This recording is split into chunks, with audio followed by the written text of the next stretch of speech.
Bonjour, bienvenue sur ma chaîne. Je suis Sandrine et j'investis depuis 7 ans dans l'investissement immobilier et depuis 2 ans, je suis indépendante financièrement. Alors, pour ceux qui ne sont pas encore abonnés, merci de vous abonner. Sur cette chaîne, je partage mes expériences et mes astuces pour investir et devenir peu à peu indépendante financièrement. Alors, j'investis sur 4 piliers. L'investissement immobilier dans un premier temps, puis j'ai une conciergerie de type Airbnb.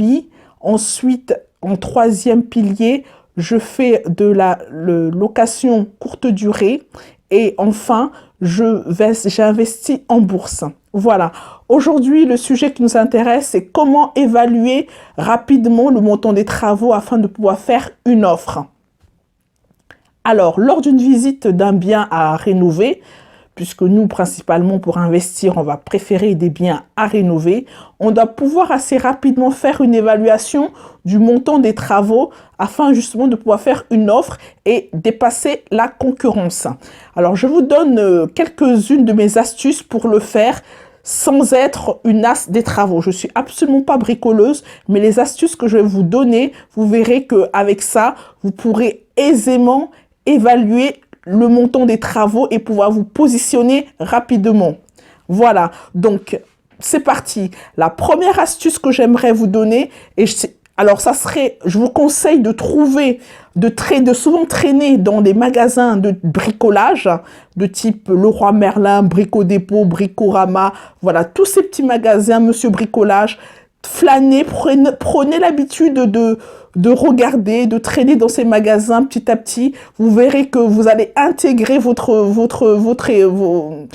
allez intégrer peu à peu les prix pratiqués et vous verrez que automatiquement votre cerveau pourra très rapidement trouver la tranche de prix lorsqu'il s'agit de déterminer le type de travaux. Donc ça, c'est ma première astuce, c'est absolument de pouvoir connaître les prix des travaux, au moins une tranche de prix. Hein. Il ne s'agit pas d'être hyper précis, mais de donner une tranche de prix. Par exemple, vous saurez que le prix d'une cabine de douche se situe entre 600 et 1000 euros par exemple, tout dépendra. Voilà, un meuble sous évier, voilà, ça se situe autour, toujours en rapport qualité-prix dans le locatif. Hein. On n'est pas sur du bas de gamme, ni sur du très haut de gamme, mais un bon rapport qualité-prix. Voilà, vous essayez justement de regarder régulièrement les prix et vous aurez ainsi une moyenne de ce qui se pratique au niveau des tarifs. Et cela vous aidera, croyez-moi. Donc, il faut traîner dans les magasins, il faut flâner, il faut regarder. C'est à force, vous faites, quand vous faites du shopping, à force vous connaissez le prix, ben c'est la même chose. Prenez l'habitude de faire du shopping, de flâner, de regarder dans les rayons, de regarder les tarifs dans les divers magasins et cela vous donnera une très bonne idée du montant des matériaux. Ensuite, deuxième astuce, c'est que vous devez en fait vous concentrer dans les catégories de travaux de rénovation. Je reste dans des rénovations classiques. Hein. Je ne suis pas sur du gros travaux, de tout casser, tout refaire. Je suis dans de la rénovation dite classique. Donc, en fait, ce qu'il faudra savoir, c'est que d'une manière générale, quand on achète un bien, il y a différentes catégories de travaux que vous aurez à faire. Donc, la première, ça sera au niveau de la plomberie. Donc, au niveau principalement dans la salle de bain, en général, quand on achète un bien à rénover, la salle de bain fait partie des pièces à rénover. Et donc, vous allez vous poser les questions suivantes.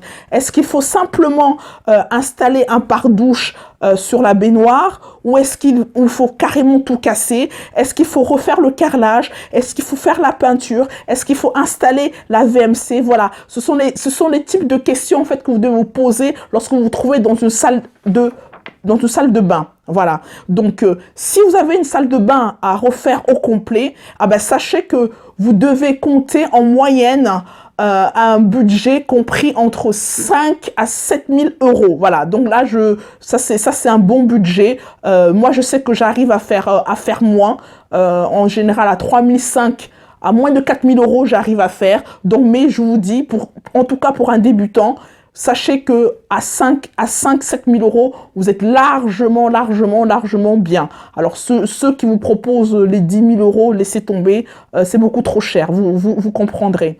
Ensuite, dans la deuxième catégorie de travaux que vous aurez forcément à avoir à faire, ça sera au niveau de l'électricité. Pareil, quand on achète un bien à rénover, en général, les travaux ne sont absolument pas aux normes. Ben, en plus, les normes, elles changent régulièrement, mais moi, ce que j'appelle, c'est au moins sécuriser les prises. Voilà, sécuriser les prises, sécuriser le système, le système, le disjoncteur, voir est-ce qu'il y a le tableau le tableau électrique à refaire. Voilà, ce sont les questions que vous devez vous poser. Voilà, donc par exemple, s'il n'y a simplement que des prises à changer pour les mettre aux normes, parce que effectivement, quand vous achetez une maison des années 60-70, ah ben, c'est sûr qu'au niveau des prises, on n'est plus du tout aux normes. Alors, pour les prises, sachez que ce n'est absolument pas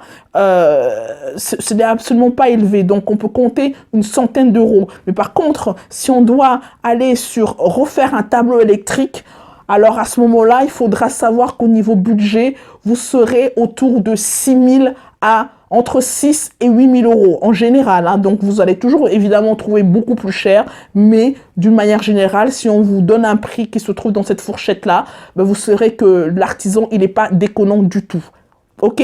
Ensuite, troisième type de travaux que vous aurez à faire ça sera au niveau des sols. Ah ben là, c'est quasiment même, je dirais que c'est quasiment inévitable, parce que quand on achète un bien à rénover, sachez que en général, vous allez trouver de la vieille moquette, du vieux lino, et donc ça va pas du tout. Il faudra le refaire. Donc moi, quand je parle de refaire le sol, ah bah, vous avez différents types, ça sera soit du parquet, soit du lino, soit soit des lattes. Voilà, donc c'est à vous de voir, d'accord? Mais sachez qu'au niveau du prix du parquet, voilà, on se situe en moyenne, hein, toujours rapport qualité-prix, on pourra toujours trouver plus cher si c'est votre résidence principale, mais sachez qu'au niveau tarif moyen locatif, on se trouve entre 15 à 30 euros le mètre carré. Donc, c'est à peu près dans cette gamme de prix. D'accord? Donc, je pars toujours en termes de locatif investissement. D'accord? Ensuite, en quatrième catégorie, vous aurez les murs. Idem, c'est idem que pour les sols. Il est fort à parier que vous aurez les murs à rénover. Probablement, il y a de la tapisserie à retirer.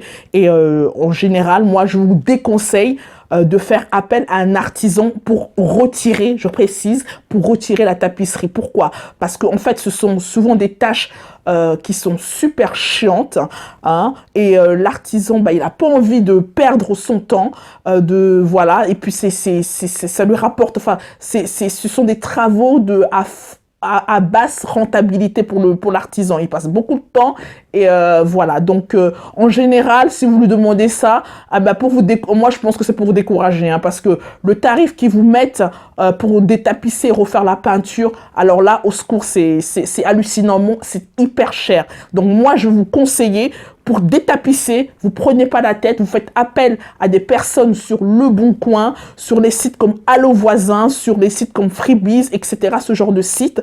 Ne vous inquiétez pas, vous trouverez toujours des personnes que vous pourrez payer 12, 15 euros de l'heure afin de vous détapisser tout ça. Et ça sera rapide, ils seront très contents de le faire.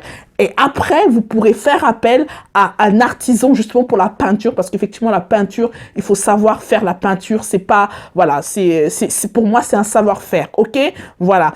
Ensuite, en cinquième catégorie de travaux qu'il faudra inévitablement faire, ça sera tout ce qui concerne les fenêtres et les portes. Voilà. Donc souvent, ce sont des biens qui datent, qui ont certains temps. Et à l'époque, au niveau isolation, on n'avait pas du double vitrage. Et maintenant, on a vraiment besoin pour le confort de nos locataires de mettre des fenêtres double vitrage ou des portes PVC double vitrage. Ouais, ok.